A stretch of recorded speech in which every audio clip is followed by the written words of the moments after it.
আমাদের উৎসব তো উৎসব নয়, আমাদের উৎসব মহা মহোৎসব। মহা মহোৎসব কেমন? যে উৎসব কখনো শেষ হয় না, নিত্যকালের জন্য থাকে। যে উৎসব আজ আছে কাল ভেঙে যায়, তার নাম উৎসব হতে পারে। আমাদের উৎসব ভাঙে না। হয়তো আপনি বলবেন এই উৎসব, এই যে প্যান্ডেল ভেঙে যাবে, এই যে লাইট সব খুলে নেবে, এই অনুষ্ঠান ভেঙে যাবে, ধুলট হয়ে যাবে, তাহলে তো শেষ হয়ে গেল, উৎসবের তো শেষ হলো। বলে না, এই উৎসবের শেষ হয় না।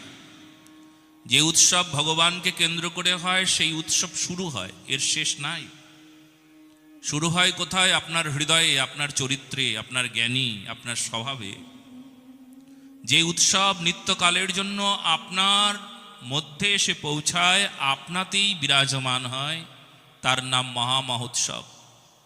যে উৎসব আপনার চরিত্রে এসে পৌঁছায়, আপনার জ্ঞান, আপনার বোধ, আপনার বিচার, আপনার বিবেচনাকে বিশুদ্ধ করে দেয়, সেই হলো মহা মহোৎসব।